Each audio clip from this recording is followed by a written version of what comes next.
The rail's slippery though. Yeah. There's a lot of help. Now this is a comfortable temperature. You see this? Don't touch it though, but look. These are, well, that's almost a column. Don't touch it. That's a stalagmite. I'm really putting my Stalagmite grow from the bottom, and stalactites come from the top. And these are columns, because they're both connected. It gets steep again back here. I am definitely gonna put my head on the yeah, just don't the hair, the oils in your hair ruin it. The best spot is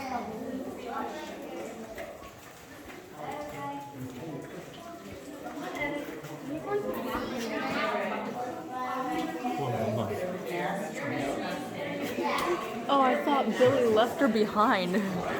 No.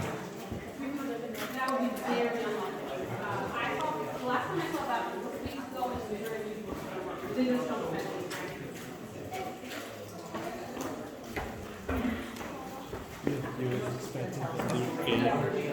I dropped the slouch over there. Yes.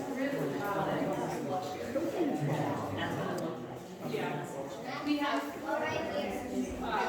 someone to wear. I don't want to have my flashes on. Not in the summer. Yeah, I think we were back.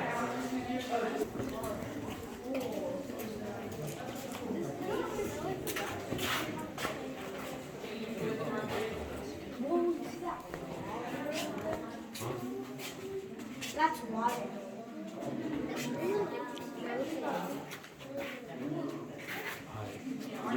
Minecraft taught me everything I need to know. If I just jump off, there should be a little bit of water at the bottom. There's water like right there. I can't see that. 1886 by a man named Charles Christopher. He worked at a nearby mill called the Davis Grist Mill. And one day he wondered where the water was coming from that was powering the mill. So he went to the head of the mill pond and he saw where it was coming out from underneath the rock. And you can see that there was a gap above the water, about a 10-inch gap, and there was cold air coming through that gap. So he figured there might be a cave. So he went back and he got some friends and they got boats and they laid flat on their backs in the boats and used their hands to scooch themselves into that little natural entrance to the cave. And that's how it was discovered. They spent about 24 hours in here just exploring. And they've been doing tourism here, it's been a show cave, since 1904. Does anyone know what happened in 1904 in the area? Yes. So at the St. Louis World's Fair, they used to sell train tickets so you could take the train from St. Louis to Leesburg to see the cave. That's how it got its start, and ever since then it's been a show cave. So how exactly does a cave form? Well, it takes three main ingredients, and those are rock, water, and a lot of time. So what happens is groundwater filters through the ground, and as it does, it picks up carbon dioxide from decaying organic matter, and it becomes carbonic acid. And then over a very, very long period of time, that acid will dissolve rock and leave a void like this cave. And as it goes through the rock, it picks up minerals in it, and when it reaches the inside of the cave, which is then filled with air, it oxidizes in the air and leaves a deposit like this one right here. So this is a stalagmite. These are stalactites. How I like to remember it is stalagmite, an M, looks like two stalagmites. And stalactite, a T looks like a stalactite hanging from the ceiling. Sometimes these will be in the middle, and that's what we have over here. That's called a column. These little delicate ones up here are called soda straws. So that's when water drips down from the ceiling, and as it does, it leaves a deposit on the outside of the water droplet. So they are entirely hollow when you use them as a straw. So when those get clogged by the deposit and the water runs on the outside instead of through the middle, that's when you have a stalactite. These are all different kinds of dripstone because, of course, they're caused by water dripping. But this over here is flowstone. So that's when water flows out of a crack in the wall or the ceiling of the cave and leaves deposits in that flowing motion as the water runs over it. It looks sort of like a frozen waterfall. We're going to see two big flowstones in this cave, as well as many other stalagmites, stalactites, soda straws, columns. But this is just an area where we like to point out the different kinds, so you know as you go throughout the cave. We call this the speleothem garden, because that is the big overarching name for all of them. They're all speleothems. You can also say deposits, because it's a bit easier to say. So in just a moment, we're going to make our way up here, and when you do, you're going to see a big body of water. I'm going to give you some background on that body of water before we get up there, because it's easier while we all stop. It's not a good place to stop up there. So that's called the Lost River. And we call it the Lost River because we still do not know the main source of the river. So ever since its discovery, they've been trying to figure it out, and they do pretty regular dye tracing, and we know that some of it is from nearby streams and sinkholes, but the main source is still a mystery, so that's why it's still the Lost River. It is a river. You will see it looks very, very stagnant, but it does pump over 1 million gallons of water out a day out that natural entrance. I think it's 1.3 million or so. And it may be, I'm not sure if it might be clear by now. It was very cloudy earlier because of all the rainfall, but it's probably cleared up by now.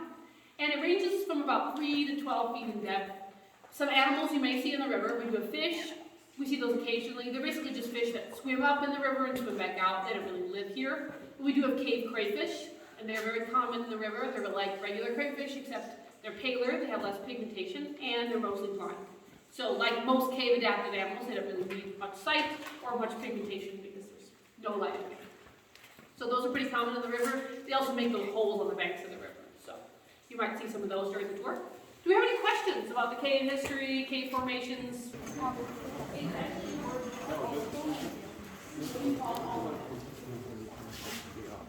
You get pictures too.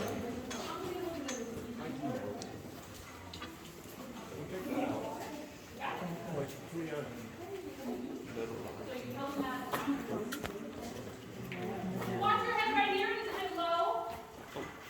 As you pass up the bridge, though, you can see the Lost River on the other side.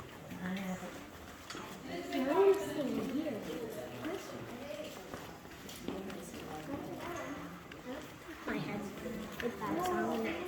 I think your head won't hit. I think you'll be okay. I'm so tiny. Look at that.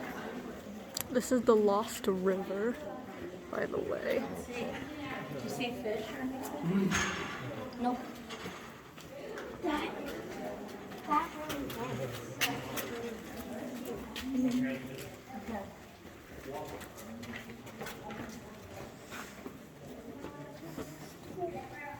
Billy, watch your head. It might be a dead one. Remember, Sandra, watch your head. There's no dead body. What do you think there is? His back to that people in the trunk. It's starting to Oh. When did you find that out?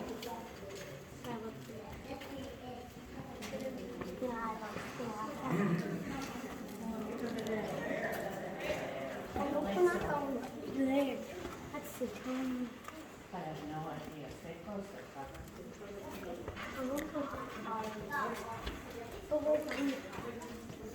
I have some light from you. This is the only rail. The other rail is like a long time. I think there's another one coming up and then this one's gonna be. And this one's.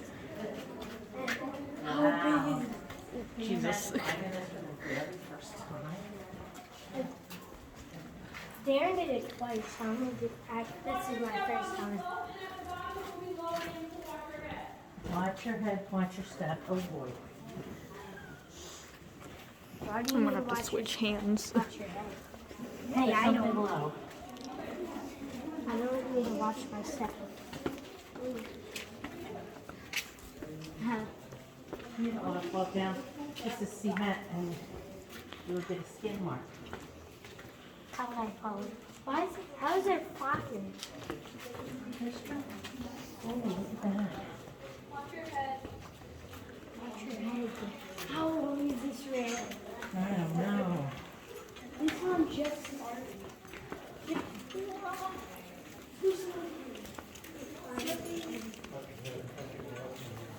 Watch your head. Hey, I lost my railing.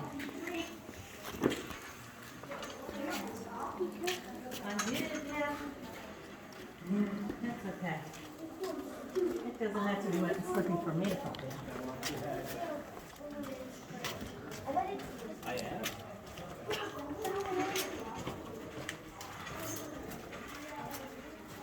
Yeah, no, it gets very low, so like you're gonna have to craft a little bit. Watch your head, guys.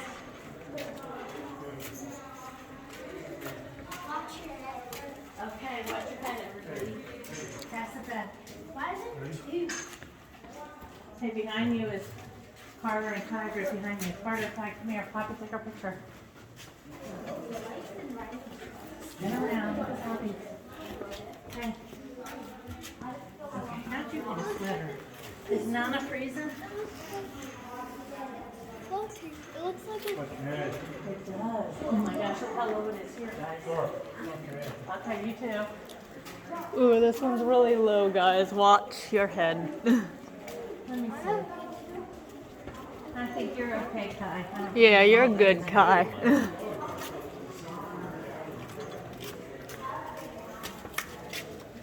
Wow.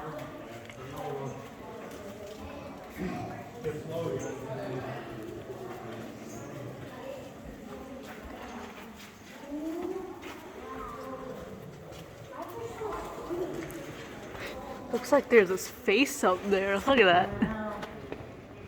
It's a face.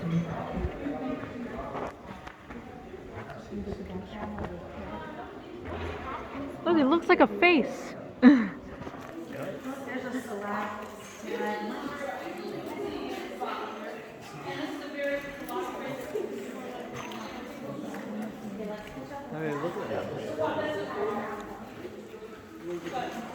So that's gonna be a cool picture. I like the spiral one up there. How did that happen before? Because it was going down and going shooting to the side. Those blade ones are pretty cool.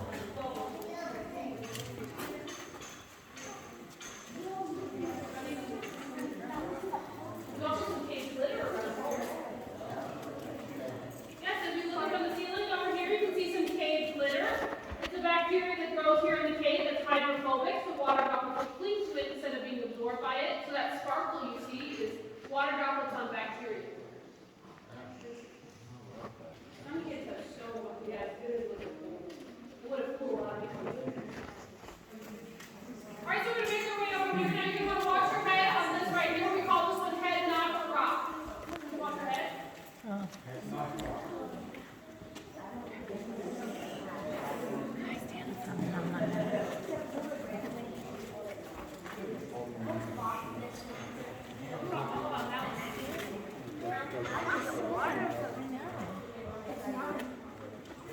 Wow.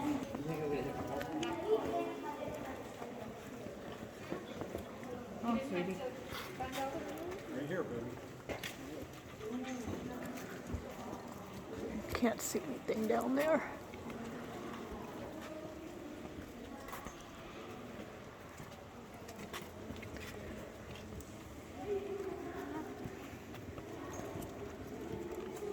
Ooh, you got dripped on.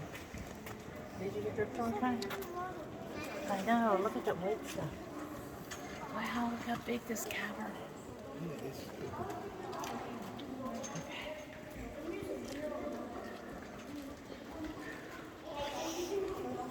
Okay. It gets pretty steep up here. Oh, yeah. Very steep, actually. Very steep. Hunter, where's my mom, Susan? Um, Billy might need you to get the other side of her for this. I think she's back with everybody else.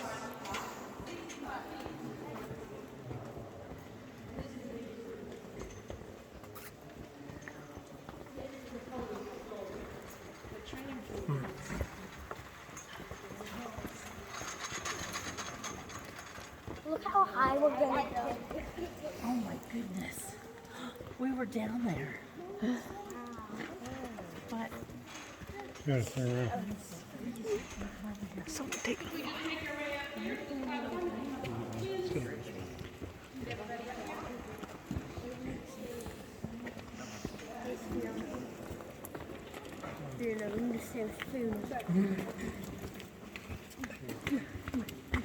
So these are the twins. You may remember them from the video.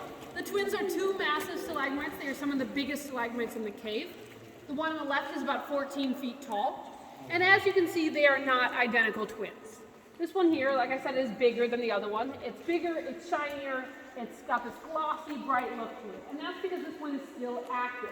So if you look up here, you can see that water droplet that's forming here right now. See that dripping down? It's coming from this stalactite right here. So that's why it's got that glossy look. The water eventually runs all the way down the stalactite. That's stalagmite. It shows up all the time. This one here on the right, though, is smaller and it's more dry and dull look. And that's because this one is dormant. We have more people coming? Yeah, they're way back there. It is dormant, so it's not growing at all. There's no water hitting it. You can see that there's nothing coming down on it. Now, that doesn't mean it's permanently like that. If water were to start hitting it again, it would grow again. But for now, it has been dormant a long time. So this twin right here is the only part of the cave that's been officially dated. And they can't use carbon dating because there's no organic matter here. It's just a rock. So they use something called LIDAR technology, which is radioisotope dating. Now, I've heard it's pretty complicated, but the simplified version that we've been told is that it pretty much scans through the stalagmite and counts the layers of it like the rings of a tree. So it's pretty cool if you see a cross-section of a stalagmite, they do have pretty distinct rings. So through that, they've been able to determine that this one here on the left is about 500,000 years old. We do not know the exact age of the cave itself because it's a hard thing to put a number on because it's a void. So it's hard to date the absence of something. And they can date the rock around it, and they have. I mean, it's multiple millions of years old, but they don't know when the cave exactly started forming. It is still forming today, but we do know that it was a very long time ago, judging by its size, and by the fact that deposits in the cave, like this twin, are about 500,000 years old, and obviously a lot younger than the cave itself.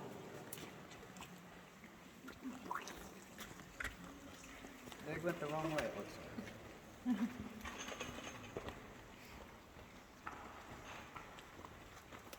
So you may also notice that there is another big stalagmite to the left of the twins. If you look over there, that one is called the ugly cousin. It's not a very nice name. I feel bad for the ugly cousin. But as you can see, this one is also pretty shiny looking, and that's because this one is active as well. So if you're wondering why, if it's active, why doesn't this one here on the left look like this twin right here? And that's because it's a different mix of minerals. So if you look on the wall over here, you can see those minerals pretty clearly. The white is calcite. The red is iron oxide, and the black is manganese.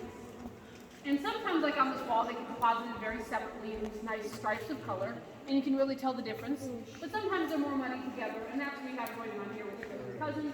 It's just more combined, and it is mostly manganese and iron oxide. There's not much calcite here. While this one here on the left is almost all calcite. See, it's very bright and white. Make sure everybody's here. One sec. Lifeline of the cave. Oh, wow. And they called it that because they used to believe that this was the first crack that allowed water into the cave to start its formation. We know now that it really is just a big crack, not really the first one, but we still call it that for old time's sake and because it is very important to the cave because it's very, very active. So we can see that there are very active stalactites and soda straws all along that crack. So you feel a little uneasy. So we take a moment. Do you need your map? Okay. There's the back of the twins. Did you check out the twins from their backside? What? I don't know. She just wanted to chill her. She would have to. Well, she said that that hill was hard to get up, and she knew she'd have to come back down it. She was afraid she'd fall. I kind of thought I was going to go. No, I think you don't want to come down.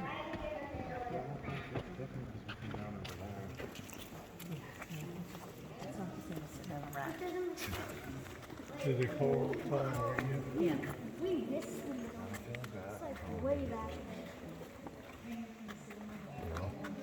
Well, I don't think she would have left knowing she was sitting there, but maybe she would have.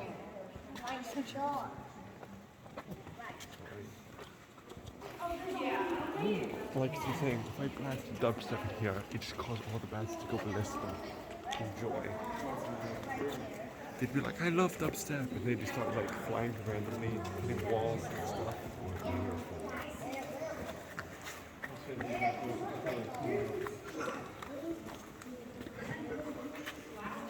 It hasn't been slippery. Deposit we call the Native American campground because I think it looks a bit like a little TV with a buffalo hide hanging next to it. It's some very unique flowstone. These are just sort of unique part of the cave. There's also some unique stuff up here, these shelf-like deposits up here. And this flowstone up here that's very old and it's got smooth over time. So this one I can smooth over time. Here, number This one here on the left, I think the left one it does look a bit like a skull. Oh, Yeah. in the middle, right here. Yeah, so that's pretty inactive, I think.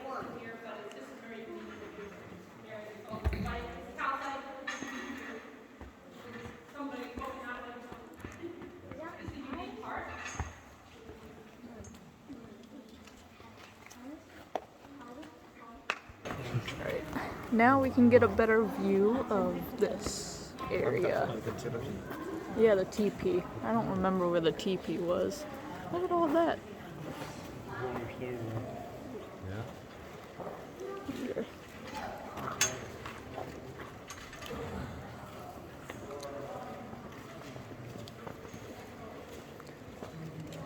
Oh, there's the teepee. Right there.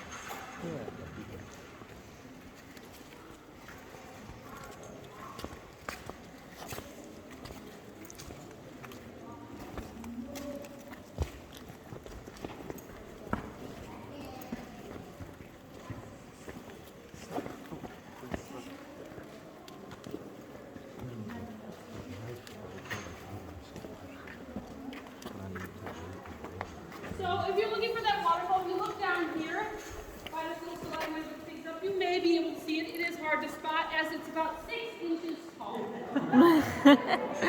So I'm trying to think who's probably the closest guess. Yeah, it's the closest guess. So yeah, about 6 inches. Hard to see. It was easier to see a bit ago when the water was a little higher, but now it's pretty much not visible. It's that right up here. It is not natural to the cave at all. It is man-made. It was put in by the previous owner. His name was Lester Bill. I can see like And he owned the cave for many years. And he put it in because he wanted to prove that the lost river, even though it looks so still and stagnant, is actually a river and it's flowing. So now you can hear it is proof. And over here you will see the biggest flowstone in the cave. This is called the King's Canopy. Now the King's Canopy is dormant like that right twin. It's got that dry, dull look to it. But a cool thing about it is it's actually free hanging. So we think it was once a bunch of clay, and then over time that got washed away by the river. So now it hangs there completely freely, and you could walk all the way underneath it. Ooh. Later on the tour will be on this side of it down here. You can't see our path from here, we're going to be down there. And we'll be able to look underneath it as we pass by. You may also notice this cement slab on top of it, also unnatural. That was also put in by Lester Bill and his partner Lyman Riley. And Lyman Riley was an ordained minister. So they put that in so they could do weddings here on top of the King's Canopy. Now we do not do this anymore. You can still get married in this cave, just not on top of the King's Canopy. It's not particularly safe. But they did have some weddings up here. Yeah, they do, yeah. We'll talk more about Lester Bill throughout the tour. He's pretty important to the cave's history, and he's the connection between us and Merrimack Caverns. So if you're familiar with Merrimack Caverns, he owned Merrimack Caverns as well, and his family still does. So he owned the cave for a long time, and in the 70s, he was talking about wanting it to become a state park, this cave. He was thinking about it, but he died in 1979, and so his family, after his death, they gave this cave and the park to the state. They donated it to the state. They look a bit like carrots if you were under a garden, like they're poking through the roof. There's also what we call the rabbit hole on the left, big hole in the ground. You can see that as you pass by. And there's also a red line on one of the carrots at the end of the room, the ceiling. And that's a surveyor's mark. And the story behind that is in the 60s and 70s, they had something called the Merrimack Dam Project. Now, if you're familiar with Missouri, you've probably heard about that. If not, that they wanted to dam the Merrimack River, which is the river that flows through here in the park, because they wanted to create a lake like Lake of the Ozarks. They wanted people to come and recreate on the lake, just like they do over there. And at the time, Lester Bill, he owned the cave. And he thought that that was a fantastic idea, because he was going to do boat tours all throughout his cave. But before he fully endorsed it, he had people come out, including a surveyor, to check the water level if the Merrimack River really was there. And that red line signifies the water level. It's at the ceiling of the room. About 80% of the cave would have been underwater. So very quickly, he became a strong opponent. And he protested against it, as well as many other people in the state, including a lot of people in St. Louis. It was a very big deal because a lot of people from the city, they enjoy coming down to towns like this to float on the river, and they did not want another lake. They wanted to be able to float. And it got so much attention that it was eventually put to a non-binding vote. They did not have to listen to them. It was the Corps of Engineers that was coming down to do it, and they had bought thousands of acres around the Merrimack River, and they had started some construction, but it was eventually brought to the Missouri Supreme Court, no, the actual Supreme Court. I think mixing up with another story that I'll talk about later. But yeah, and then they ruled that you could never dam the Merrimack River. So it was quite a big deal, and Lester played a part in that. And we talk about him a lot. He was definitely a businessman and a showman, and sometimes you see evidence that maybe the cave's safety was not top priority. I mean, places like the pier room where the ceiling is low, you'll notice that straws are broken, people used to take them as souvenirs. And he was known to put in waterfalls and cement slabs, and also known occasionally to move deposits from Onondaga to Merrimack Towers to spruce it up over there a little bit. So he did those kind of things sometimes, but it was also a different time, and he knew a lot less back then about the tariff caves, and that you shouldn't touch deposits and all those other things, and how delicate a cave is. And so if they had known better, they probably would have done a lot better, and I'm sure they will say the same thing about us in the future. We're probably doing something wrong right now, so that's the way it goes. So, like all people, he was a mixed bag. He was a complicated guy. He helped that rabbit hole right here.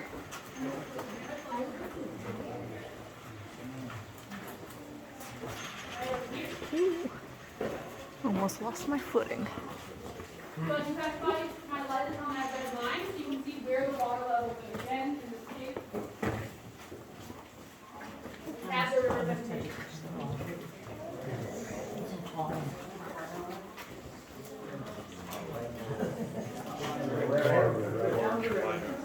Rabbit hole. That's If you don't the get electric the box. this red line, we have another one at the end of the bridge. Right there, that would have been the water level in the river. Look at the rabbit hole. As the river vegetation. Ooh, Wow. a rabbit hole. So as you pass over the bridge on your left, you can see the town. This dude. Where they have it ready. And on the right, you can see the area of the bridge. Long way down.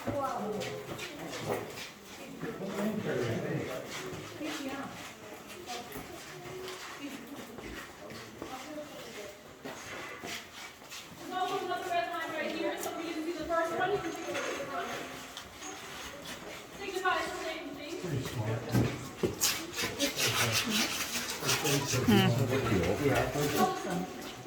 Yeah, I think so. Oh, yeah. And this one here. Wow. Yeah, I think they went down there too.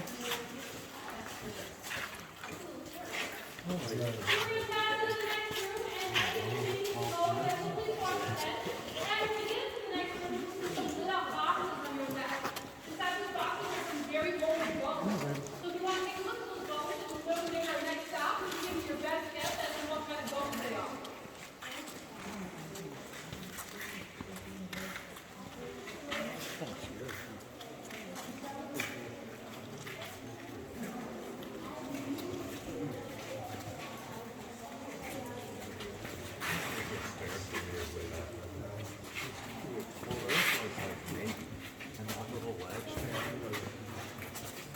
So, you got to meet over here and ran up to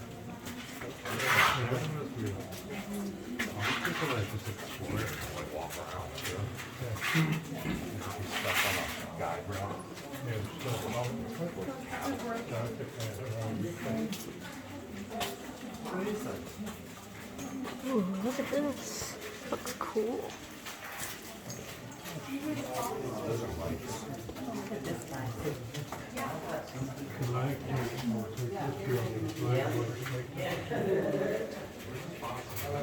Oh, that big guy. Where's that at? Check it out. Spooky scary.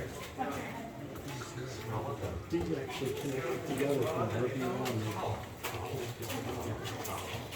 That's cool. Watch your head. my head. Looks like cloth, doesn't it? Watch your head. Okay.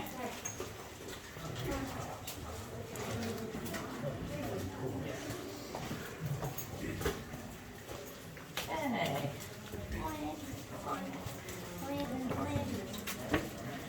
Yay, right on.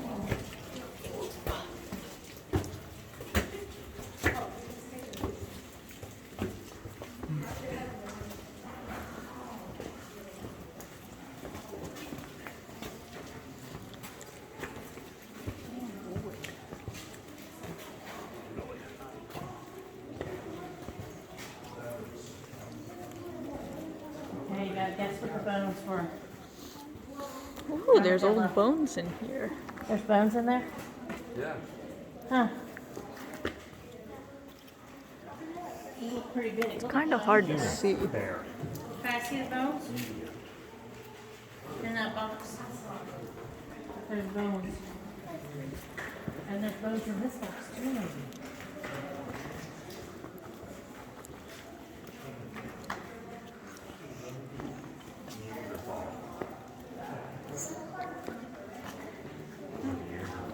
Now.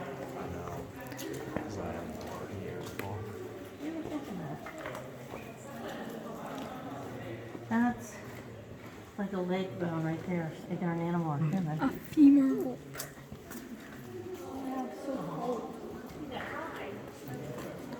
Interesting.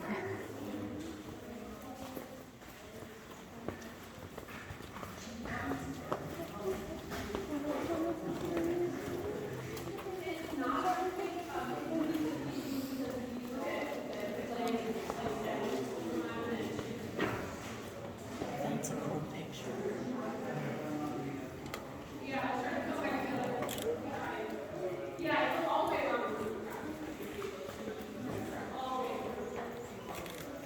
So we've got to see those little boxes. Do you have any guesses as to what kind of animal bones those are? It's an animal, not a person. Bobcat. Cow. Cow, not a cow. There's water here. The black bear. We do not know how the bear got in the cave. It's a water entrance that we have here. So big animals like bears do not swim in here to hibernate because they don't want to swim. They'd rather walk or crawl into a cave or another place to hibernate in. So we don't know how the bear got here. We have two theories. Either the bear did decide to swim in and got lost for some reason and died, or the bear died outside the cave and the remains were washed in. But it was a very long time ago when we don't have to worry about being very clean here today. Lester Dill had his own version of the story. He told everyone that Daniel Boone chased the bear into the cave and killed it. He also liked to tell people that Daniel Boone found the cave. He was a very big Daniel Boone fan.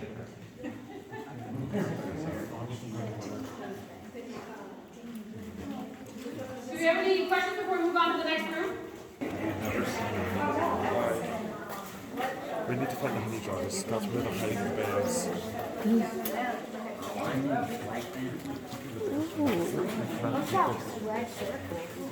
don't know. I'll have to ask her what the red circle is. That is probably another surveyor mark. Water is going to get that high? Well, is this the carrot one? No, we passed that already. Could we drag I look the at the little carrot? straws No. that fell off that are on the ground. How Hold much? on, Eddie. Eddie. Oh, Don't go in the hole. I know. You would fit there. I'll be You're walking fine. on me so you don't get your shoes all wet. That is really cool.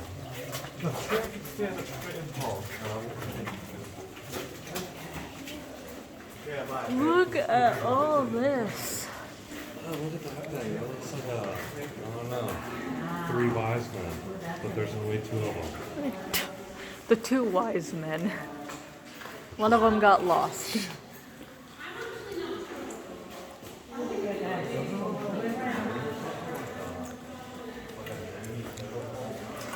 Careful, glass. Here, wait for your family. You can eat that. There we go. Is Carter way up there? Carter. Carter and Hutch. Is your mommy up there? What is the historical nature of this lunchbox that has red crosses on it? White crosses on the red. Sounds like something Native American. Say hi, and Carter, wait for you. Are we with that up? Okay. Yeah, that one's different. So this is found right here. It's called the Rock of Ages. And they call it that because they used to believe that this was the oldest deposit in the cave. We no longer think it is the very oldest. So that's why they call it that. You may also notice these big reflecting pools here. So these are not natural to the cave either. They were also put in by Lester Dill because he thought it would look better or showcase the cave better with reflections. So when the snake got a hold of it in 1982, they were going to take them all out because they're not natural. But they found out that sometimes salamanders will lay their eggs in these pools. So sometimes it's sort of a salamander nursery, so it's actually helping the wildlife instead of hurting, so they left it in. And speaking of wildlife, this is a room we know that bats like to hibernate in. Now this time of the year would be very, very unusual to see a bat. They don't spend really any time here in the summer. But the truth is that we just don't have that many bats in general anymore, and that's because of white nose syndrome. Now, has everyone heard of that? Anybody not heard of it? So if you haven't heard about it, it's a fungus that's been hurting bats. gentleman from Europe in around 2006. Spelunker got the spores of the fungus on their ear, brought it over. That's what we think, and that's the theory.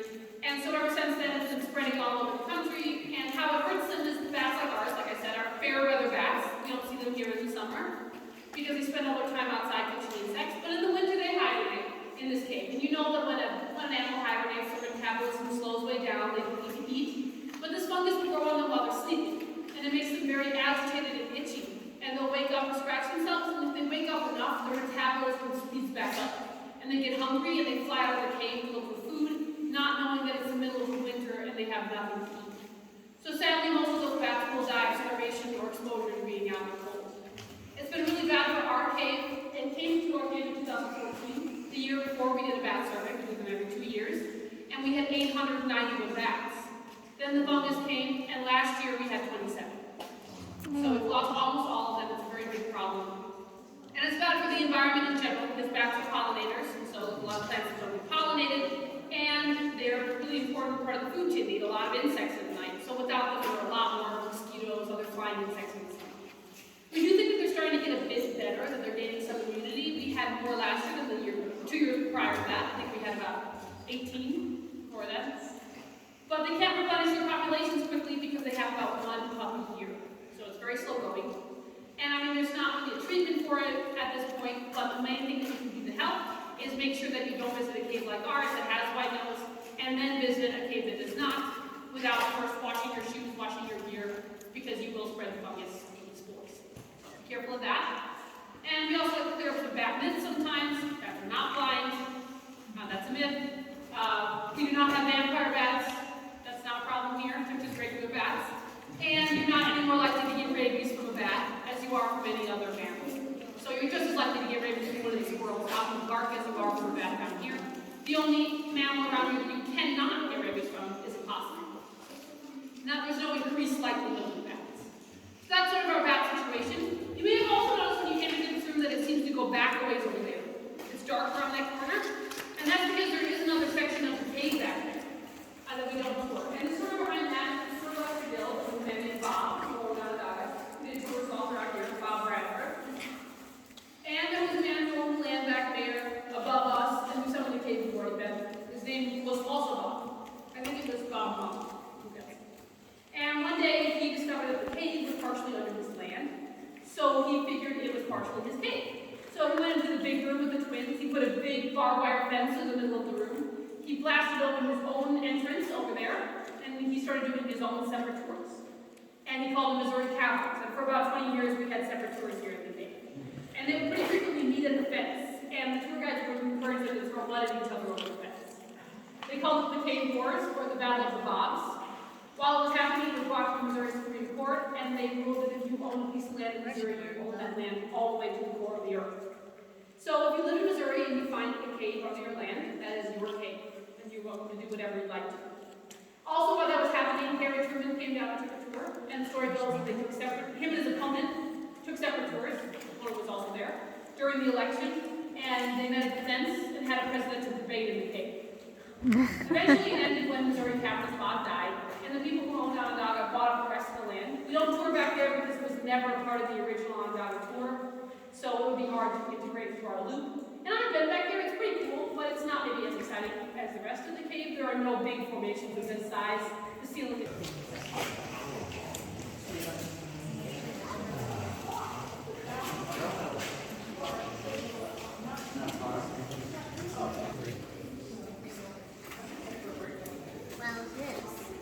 Wow. Don't touch me. Over here. Over here. Yeah, we have a lot of help. I think it's about that. Only about I've ever seen in here twice. Maybe. She kind of really fun.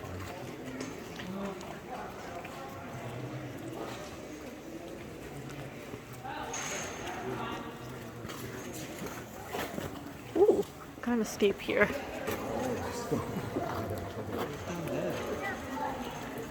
Oh, I wish the camera could pick that up. That looks cool.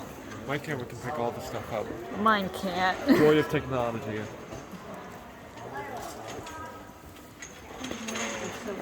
I know. They don't help us. Yes, health science. They're like, it's not, they slow you down. the clean something or other. The Kings,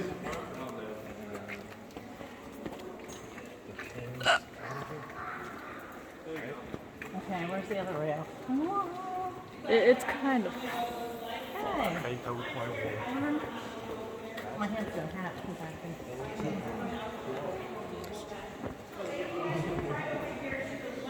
I know, I got new sneakers on, so they were not made for traction.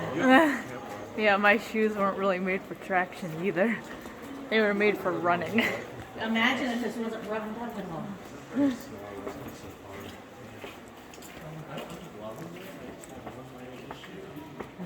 That water, you can actually see in it. Let's see if I can take a I picture. would have cleared this cave in like 15 minutes. If we didn't keep making you stop. Sorry.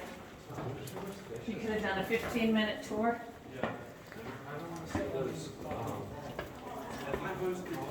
I would have been like, oh, easy to put in there. Like, go, go, go. The spreader tour. Here's the twins. Yeah, can we go, go, go, go, go.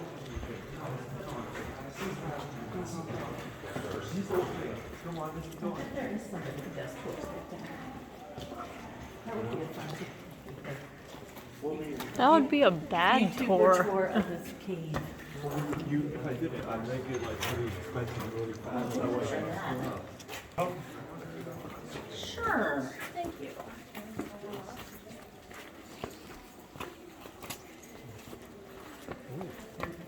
I really wish my phone could pick up more of this. Do you think this would be one of those videos where you keep the sound in, or you just gonna play something over it? It's like going to 45 minutes. If I'm gonna have to keep the sound in. Oh goodness. A bench. Oh no, they just. The what?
Yeah, but I have to be careful being low. You don't want to fall.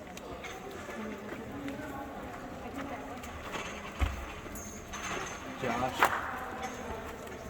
No. Want to drop that fella. 10 years back on.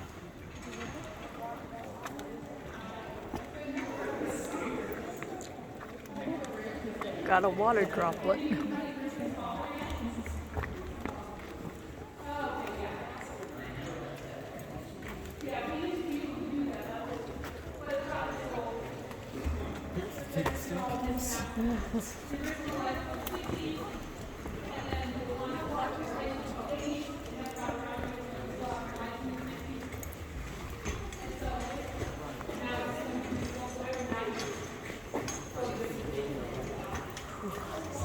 It's very, very intense climb. Above you, out of water bed territory.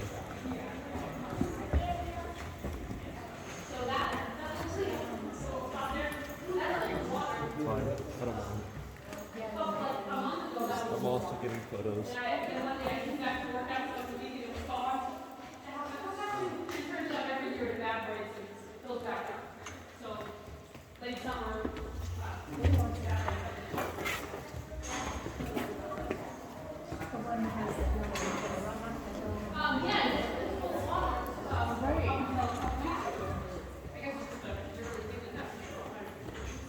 Because we have some smaller openings up there. So we just have this alley where we're looking at the lights. It's not good for the paint. That's what we turn them off every night. And we also clean the algae occasionally. So I've been down there probably. Clean water.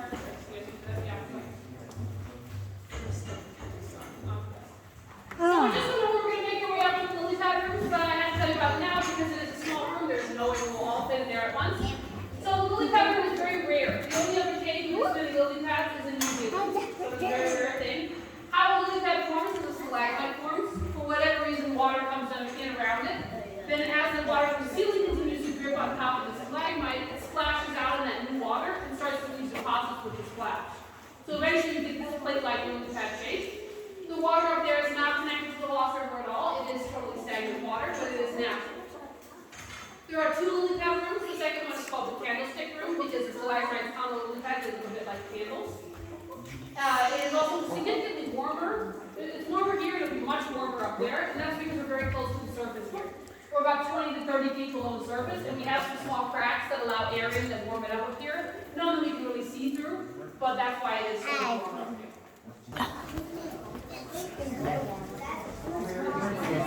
Like I'm sure it's a, you know. Right.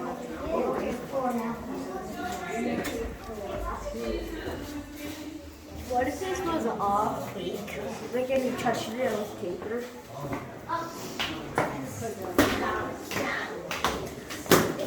We are now actually walking on the cave floor. I'm making a video, Josh.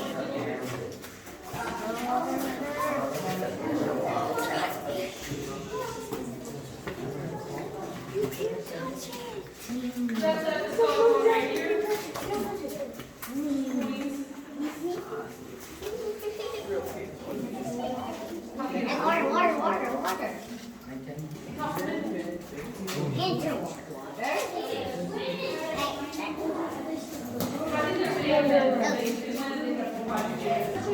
Whoa, look at that.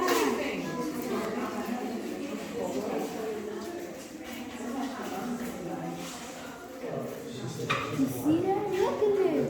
Can you see that? Look. Oh, wow. You can see inside the water.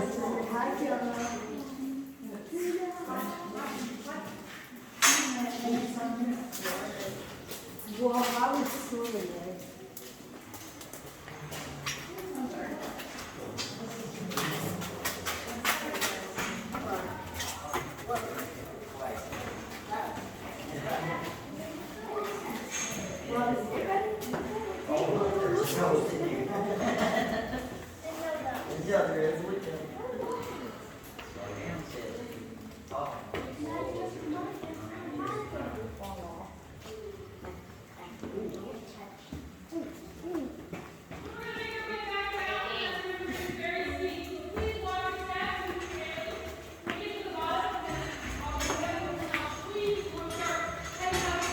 It's gonna get very steep here, so I'm gonna stop filming for a bit.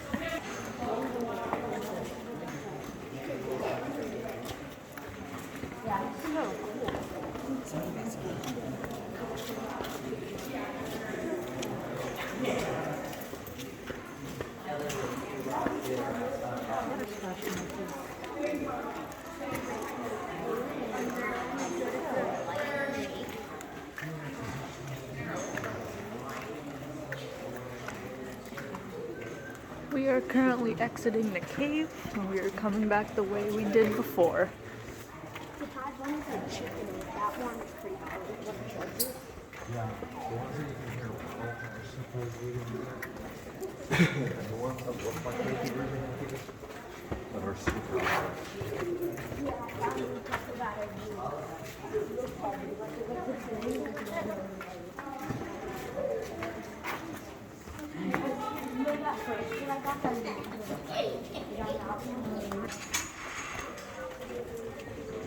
Watch out. Get low, get low.